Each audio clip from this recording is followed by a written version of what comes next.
सबसे बड़ी खबर है वो है साबिक डीजी आईएसआई फैज़ हमीद को सज़ा सुना दी गई है।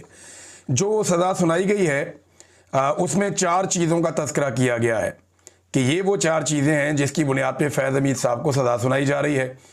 अब इन 4 चीज़ों के हवाले से और कुछ और चीज़ों के हवाले से मैं आपको इस केस से जुड़ी कुछ ऐसे हक़ाइक़ बताऊँगा कि जो आपने इससे पहले नहीं सुने होंगे, क्योंकि मियाँ अली अशफाक साहब जो मेरा बहुत अच्छे दोस्त भी हैं, ये वकील थे फैज़ हमीद के, और मैं इनके प्रोफेशनल काम में कभी मुदाखलत नहीं करता। मैंने कभी भी इनके प्रोफेशनल ड्यूटी के हवाले से नहीं पूछा और ना कभी उन्होंने बताया। वो एक प्रोफेशनल आदमी है, वो अपना काम करता है, मैं अपना काम करता हूँ। हम दोनों ने एक दूसरे के काम में कभी मुदाखलत नहीं की, कभी भी नहीं की। हाँ, बतौर दोस्त हमारा एक ताल्लुक़ है और वो हमेशा इंशाल्लाह रहेगा। अब मैंने आज उनसे जब टेलीफोन रब्ता किया, मैंने कहा जी अब तो आपका केस का फैसला आ गया है, तो अब मुझे आप बताएं कि इस केस के अंदर क्या था और हक़ाइक़ क्या है।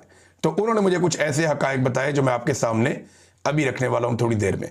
कुछ चीज़ें मुझे दीगर सोर्सेज से पता चली, वो भी आपके सामने मैं रखूंगा, और ये कैसे कौम को एक नया मंजन बेचा गया ये भी मैं आपके सामने रखूंगा।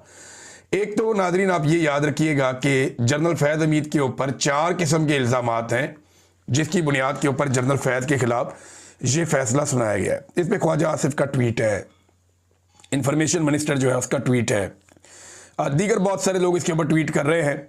तो जो 4 इल्ज़ामात हैं जिनका तज़किरा हो रहा है, इनमें एक इल्ज़ाम है जी सियासी सरगर्मियों में मुलव्वस होना, दूसरा इल्ज़ाम है जी ऑफिशियल सीक्रेट एक्ट के खिलाफ वर्जी करना, इख्तियारात का नाजायज़ इस्तेमाल करना, सरकारी वसाइल का गलत इस्तेमाल करना और लोगों को नुकसान पहुंचाना, ये इनके ऊपर इल्ज़ामात हैं। तो 4 इल्ज़ामात लग गए जनरल फैज़ पे और वो कहते हैं जी साबित हो गए और इस बुनियाद पे सज़ा सुनाई गई। क्या ये सज़ा सुनाई गई है? तो इसका जवाब है कि सज़ा नहीं सुनवाई गई। मैंने अभी कंफर्म किया है, ना वकील को ना फैमिली को किसी को भी बुलाकर बाकायदा सज़ा नहीं सुनाई गई। मिलिट्री कोर्ट हो या दुनिया की कोई भी कोर्ट हो, वो बाकायदा बुलाते हैं, बुलाकर खड़ा करते हैं और वहाँ पे सज़ा सुनाते हैं। हो सकता है फैज़ हमीद जहाँ पे मौजूद है वहीं पे जाके फौजी ऑफिसर ने फैज़ हमीद के सामने खड़े होकर या उसको बैठाकर या खुद बैठकर वहाँ पे सज़ा सुना दी हो, लेकिन अभी तक मैं आपको ये कंफर्म कर रहा हूँ कि इस सज़ा को सुनाए जाने का जो एक बाकायदा तरीका होता है उसको अडॉप्ट नहीं किया गया। मैं इससे पहले कि इसमें मज़ीद हक़ाइक़ आपके सामने रखूं, मैं एक चीज़ आपको बताना चाहता हूं अपने तौर पे, और डिस्क्लेमर देना बहुत ज़रूरी है।